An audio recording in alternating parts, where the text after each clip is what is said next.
सुप्रभात मेरे प्यारे बच्चों मैं संजय सर। बच्चों आज मैं आपके कक्षा 7 से पाठ 13 भारत के आदिवासी पढ़ाने जा रहा हूँ। बच्चों भारत के आदिवासी, यद्यपि आज का युग विज्ञान का युग है, विज्ञान ने तकनीक की सहायता से भारत की चहुमुखी उन्नति में योगदान दिया है।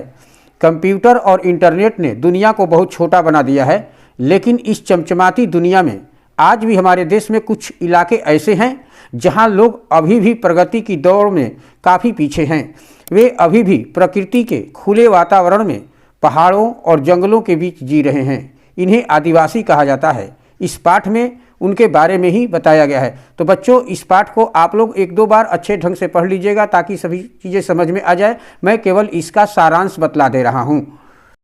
हाँ तो मेरे प्यारे बच्चों, पाठ का सारांश है, यूँ तो इस पाठ के माध्यम से लेखक हमें आदिवासियों के जीवन से परिचित कराना चाहता है। इस पाठ में भारत के विभिन्न अंचलों में बसे आदिवासियों के बारे में बताया गया है। इन आदिवासियों को अनेक नामों से जाना जाता है, जैसे थारू, खासी, मुंडा, असुर, बिरजिया आदि। इनकी भाषा बोलियां भी अलग अलग हैं।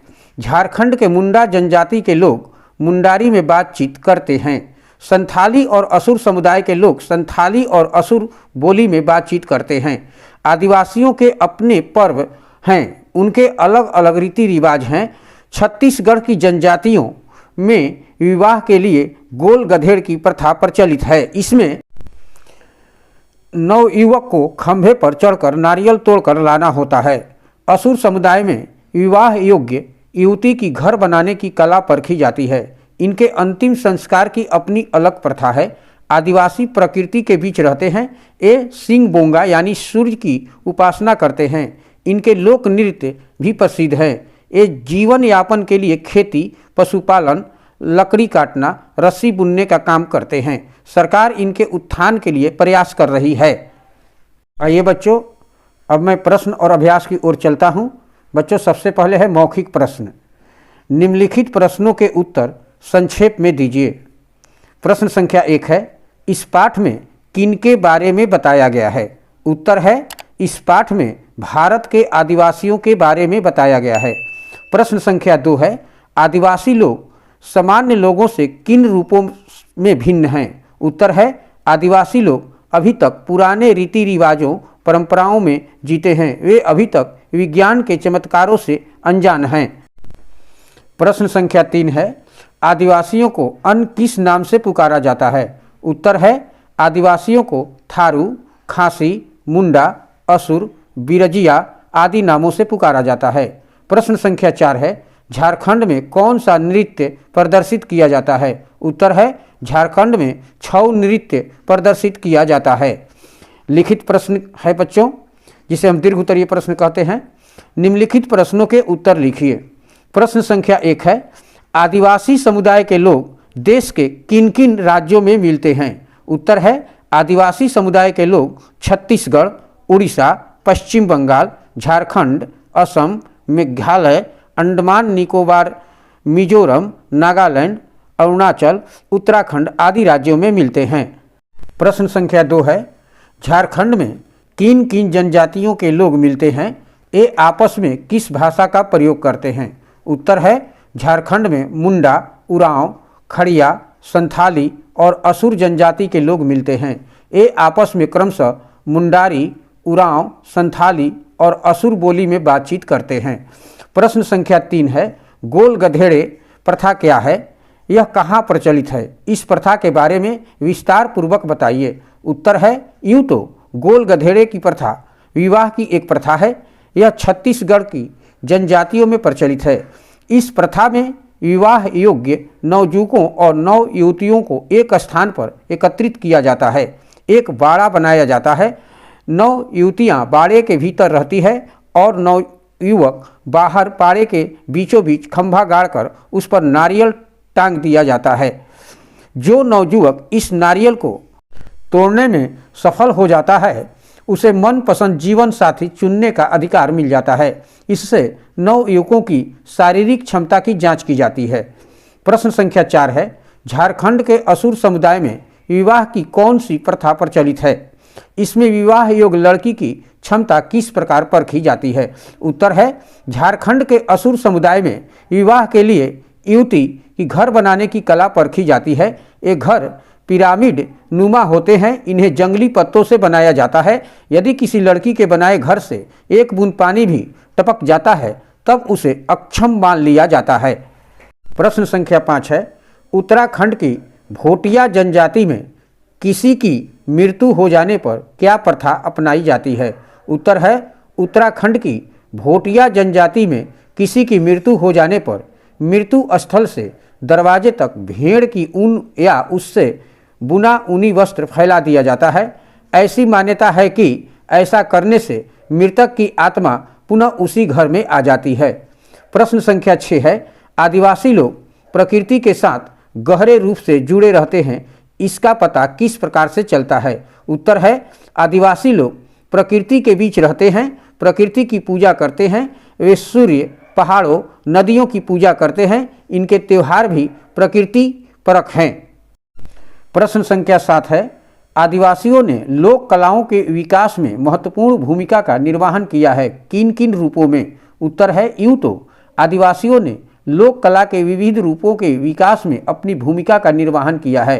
लोक नृत्यों में पेंटिंग कला के रूप में कलाकृतियाँ यानी कला का नमूना बनाकर मुखौटे बनाकर। प्रश्न संख्या 8 है, आदिवासियों के जीवन यापन के प्रमुख व्यवसाय क्या क्या हैं? उत्तर है खेती करना, पशुपालन, लकड़ी काटना, रस्सी बुनना आदि प्रमुख व्यवसाय है। अब वे मधुमक्खी पालन व मुर्गी पालन का व्यवसाय अपना रहे हैं।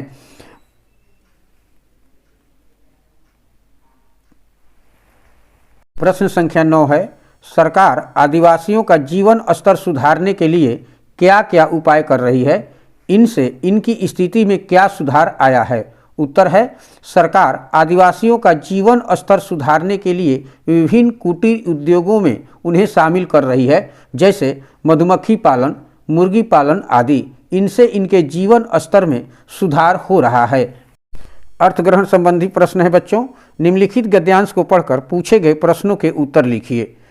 आदिवासी अपना जीवन यापन भी प्राकृतिक संसाधनों से करते हैं। खेती, पशुपालन, लकड़ी काटना, रस्सी बुनना आदि इनके प्रमुख व्यवसाय हैं। असुरों की लोहा गलाने की कला तो प्राचीन काल से चली आ रही है। अब सरकारी प्रयासों से मधुमक्खी पालन, मुर्गी पालन, कुटीर उद्योगों से संबंधित योजनाओं में इन्हें शामिल किया जा रहा है। इनके जीवन स्तर में सुधार लाना आवश्यक है। ये लोग तरह तरह के अंधविश्वासों एवं बुराइयों से घिरे हुए हैं। शिक्षा का प्रसार करने से इन्हें ज्ञान का प्रकाश मिल सकेगा। बच्चों, मैं अब प्रश्न की ओर चलता हूँ। सबसे पहले पहला प्रश्न है, आदिवासी अपना जीवन यापन कैसे करते हैं? तो आदिवासी अपना जीवन यापन प्राकृतिक संसाधनों से करते हैं। दूसरा है, इनके प्रमुख व्यवसाय कौन कौन से हैं? तो इनके प्रमुख व्यवसाय खेती, पशुपालन, लकड़ी काटना, रस्सी बुनना आदि है। तीसरा है, असुर जनजाति के लोग किस कला में कुशल हैं? तो असुर जनजाति के लोग लोहा गलाने की कला में कुशल हैं। चौथा है, सरकार इन्हें किन किन योजनाओं में शामिल कर रही है? तो सरकार इन्हें मधुमक्खी पालन, मुर्गी पालन, कुटीर उद्योग जैसे योजनाओं में शामिल कर रही है। पांचवा है, इनके जीवन स्तर में किन उपायों से सुधार लाया जा सकता है? तो काम धंधों में लगाकर, शिक्षा का प्रसार करके तथा अंधविश्वासों से दूर करके इनके जीवन स्तर में सुधार लाया जा सकता है। बहुविकल्पी प्रश्न बच्चों, मल्टीपल चॉइस क्वेश्चंस। नीचे लिखे प्रश्नों के उत्तर का सही विकल्प चुनकर ठीक का चिन्ह लगाओ। पहला है, आदिवासी समुदाय के लोग किस राज्य में मिलते हैं? क है छत्तीसगढ़, ख उड़ीसा, ग झारखंड, घ इन सभी राज्यों में। तो आदिवासी समुदाय के लोग किस राज्य में मिलते हैं? तो इन सभी राज्यों में। दूसरा है, मुंडा जनजाति के लोग किस भाषा का प्रयोग करते हैं? क है मुंडारी, ख है कुरमाली, ग है संथाली, घ है उरांव। तो मुंडा जनजाति के लोग किस भाषा का प्रयोग करते हैं? क मुंडारी। तीसरा है, असुरों के घर कैसे होते हैं? क है लंबे चौड़े, ख पिरामिड नुमा, ग लकड़ी के, घ ईंटों के। तो असुरों के घर कैसे होते हैं? तो क लंबे चौड़े।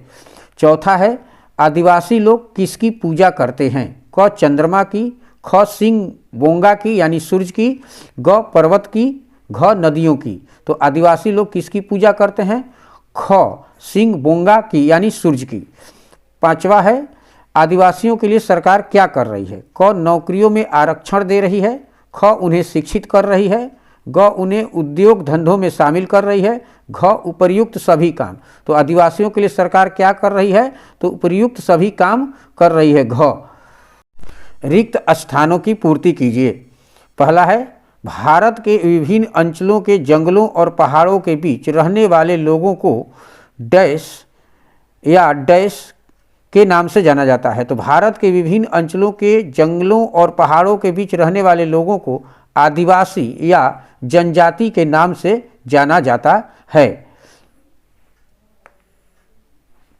दूसरा है डैश समुदाय के लोगों के अपने अपने पर्व त्यौहार हैं।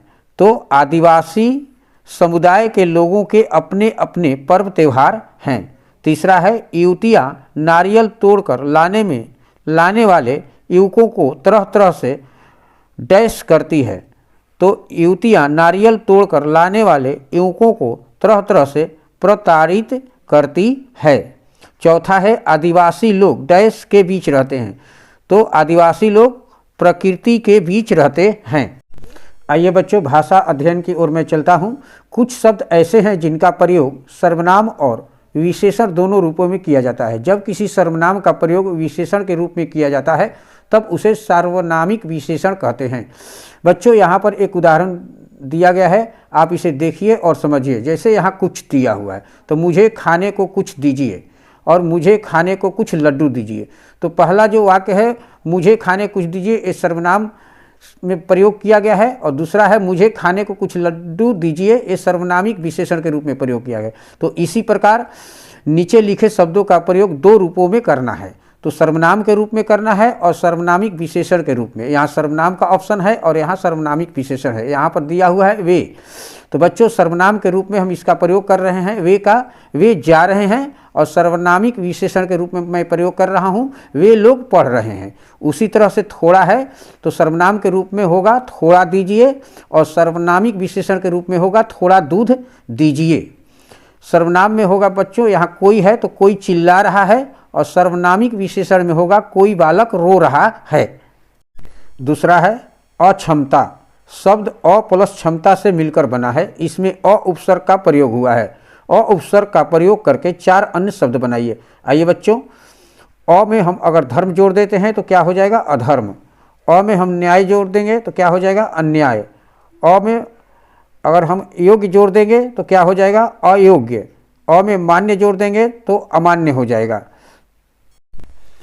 नीचे लिखे शब्दों में प्रत्यय पृथक करके लिखिए। बच्चों, पहला है क शारीरिक। शारीरिक में कौन सा प्रत्यय है? तो ईक प्रत्यय है। ख है प्रताड़ित, इसमें कौन सा प्रत्यय है? तो ईत प्रत्यय है। ग है एकत्रित, इसमें कौन सा प्रत्यय लगा हुआ है? तो ईत लगा हुआ है। तीसरा है विलोम शब्द लिखो। क है जन्म तो मरण, ख है कुशल तो इसका विलोम शब्द होगा अकुशल, ग है सूर तो इसका विलोम शब्द होगा असुर, घ है उच्च तो इसका होगा विलोम शब्द निम्न। बच्चों, चौथा है उदाहरण के अनुसार वाक्य परिवर्तित कीजिए। उदाहरण है शारीरिक क्षमता को जांचा परखा जाता है। शारीरिक क्षमता की जांच परख की जाती है। तो इसी तरह से इसमें क दिया हुआ है मानसिक योग्यता को देखा भाला जाता है। इसका होगा मानसिक योग्यता की देखभाल की जाती है।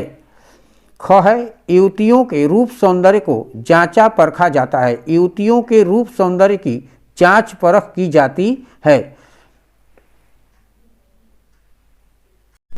तो मेरे प्यारे बच्चों, इस तरह से ये पाठ आपका 13 भारत के आदिवासी समाप्त हुआ।